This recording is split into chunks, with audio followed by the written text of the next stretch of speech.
Bonjour à toutes et à tous, bienvenue sur cette vidéo de psychoastrologie où nous regardons ensemble comment se configurent les planètes sur une semaine. Donc nous allons voir comment se présente le ciel de la semaine du 27 mai au 2 juin 2024. Nous sommes encore dans le premier décan des Gémeaux, gouverné par Mercure. En fin de semaine, on va passer dans le deuxième décan. Nous avons 3 planètes en Gémeaux. Jupiter rentre dans ce signe, on pourrait dire enfin, après une année passée en Taureau. Donc le 26 mai, dimanche, hein, il passe donc en Gémeaux. Il va y rester un petit peu plus d'un an. Là, pour le moment, il va y accompagner Vénus et le Soleil, tandis que l'air reste quand même bien présent avec aussi Pluton en Verseau. Donc on est dans une semaine un peu plus qu'une semaine, hein, assez aérienne si je puis dire. Et nous avons également 2 planètes en Taureau, donc toujours Uranus, mais également Mercure, et on va avoir une conjonction pendant la semaine entre Mercure et Uranus, tout comme le Soleil et Vénus vont également être en conjonction.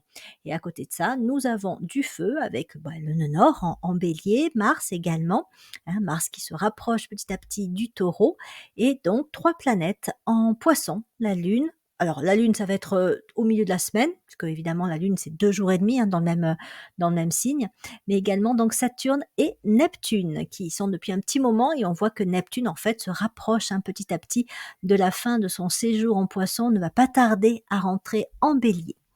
Alors, que donne un petit peu tout ça? Quelles sont les influences, les effets? Qu'est-ce qu'on pourrait ressentir pendant cette semaine? Donc, comme à chaque fois, évidemment, hein, tout dépend de nos propres configurations astrologiques. C'est vrai que plus on a d'air dans son thème de naissance, plus effectivement, on va être, si je puis dire, un petit peu naturellement activé par cette combinaison très aérienne. Donc, les 3 planètes en Gémeaux stimulent notamment tout ce qui a trait à la relation, à la communication, à l'ouverture, aux apprentissages.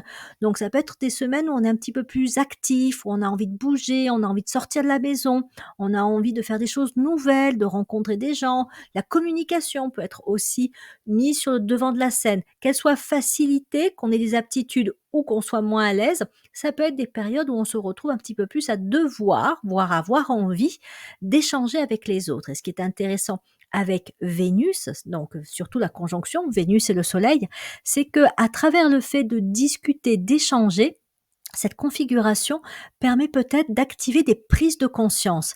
Donc, n'hésitez pas, si je peux me permettre de vous donner un conseil pour cette semaine, de vous trouver quelqu'un de confiance, un ami, un proche, avec lequel vous pouvez aborder soit un sujet un petit peu délicat, soit une question que vous vous posez sur vous, votre avenir, un projet, une envie, une hésitation, et discutez-en avec la personne. Il faut que la personne en face de vous soit avant tout dans l'écoute et l'accueil de ce que vous allez pouvoir dire. Parce qu'en fait, c'est le fait de l'exprimer avant tout et d'avoir en face une personne qui agisse un petit peu en miroir, mais sans chercher à vous conseiller, sans chercher à vous trouver une solution, sans chercher à vous dire quoi faire, que vous allez peut-être avoir comme ça des espèces de prise de conscience, de compréhension quasi intime de vous, de ce que vous vivez. En fait, l'autre vous fournit un prétexte pour extérioriser ce qui en vous demande à l'être, qui est un petit peu comme ça, hein, à fleur de la conscience, mais qui est encore un petit peu coincé, enfoui. Et le fait d'en parler, le fait de l'exprimer peut permettre de mieux comprendre, de mieux trouver une réponse à une question qu'on se pose. Donc voilà, petit conseil. Le taureau avec Mercure, Uranus également, en très proche, hein, donc en conjonction, peut favoriser, hein, les révélations, la mise en lumière, les éclairages.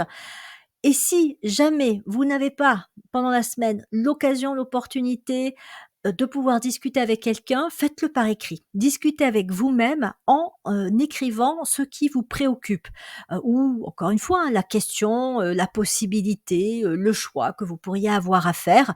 Notez les choses, posez votre situation à plat.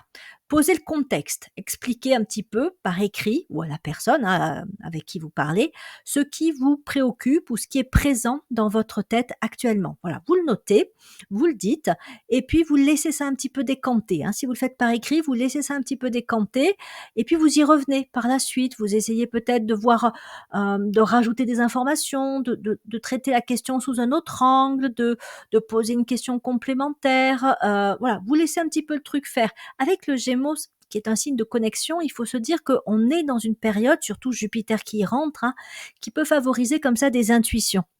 Donc l'idée, c'est que quand on a une question, on se retient de donner la réponse tout de suite et on essaye aussi de dire à l'autre, si on le fait dans un échange, hein: «Attends, je vais discuter, mais écoute-moi, écoute-moi, n'essaye pas tout de suite de répondre ou de me dire, ce que tu en penses et permets-moi juste de pouvoir poser un petit peu les choses à plat. Là, ce dont j'ai besoin, c'est de quelqu'un qui m'écoute tout simplement».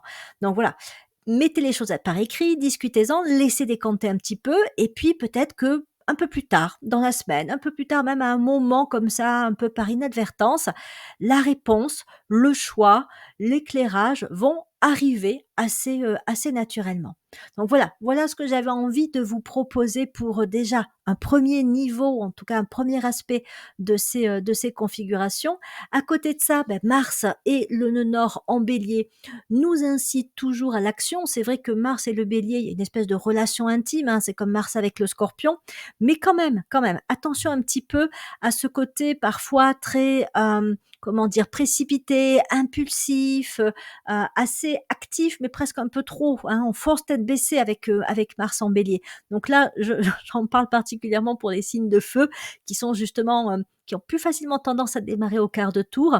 Donc attention à ne pas se précipiter. En même temps, on peut avoir l'énergie, le dynamisme, le courage d'oser quelque chose qui, là aussi, peut-être nous préoccupe depuis un moment, on y a pensé depuis un certain temps, mais on n'est pas encore passé à l'action. Donc là, avec Mars et le nœud nord en Bélier, dans la semaine, ou peut-être encore, on a encore un peu plus que la semaine, hein, cette configuration favorise le fait d'oser, le fait d'y aller, le fait de ne pas juste rester dans sa tête, mais de pouvoir vraiment passer à l'acte. Donc là, ça peut dépendre, hein, voilà, on a un projet, on a une idée, on a une envie, eh ben, ça peut être vraiment le moment d'y aller. Alors on initie, hein, c'est avec le Bélier qui est le premier signe du zodiaque, on démarre quelque chose, mais tout va pas se jouer, à l'instant T, hein. Il va y avoir, des prolongements, il va y avoir des déclinaisons, ça va peut-être prendre un petit peu de temps, mais c'est comme un moteur de voiture, c'est peut-être le moment où ça y est, on tourne la clé et on commence à faire les 1ers mètres, hein. Après la route peut être encore longue, hein,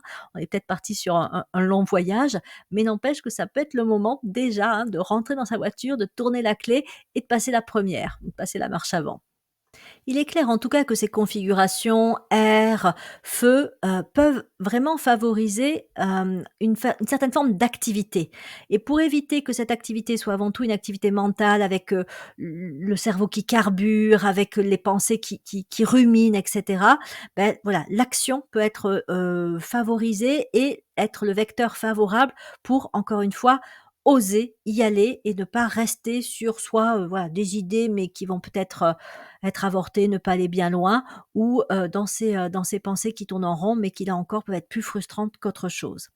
Donc voilà, voilà ce que j'avais envie de vous proposer pour cette configuration, globale de la semaine du 27 mai au 2 juin. Nous nous retrouverons la semaine prochaine pour une prochaine vidéo sur l'ambiance astrologique de la semaine et en attendant, je continue mes vidéos. En ce moment, je fais une série sur, l'astrologie et le bien-être. Je vais reprendre aussi, je les avais mis un petit peu de côté, mes vidéos sur, Neptune. Donc là, je travaille sur Neptune en, Sagittaire et puis un dernier petit mot, j'avais proposé et je propose toujours un stage cet été. Je remets l'information, sous, la vidéo parce qu'il reste 2 places pour, participer à ce stage. Donc si ça intéresse des personnes, n'hésitez pas à regarder donc, le, flyer qui est en lien quand vous cliquez, sur le lien mis sous la vidéo et à me contacter pour avoir plus d'informations. En attendant, je vous souhaite une très bonne semaine et vous dis donc à bientôt pour de prochaines vidéos de psychoastrologie.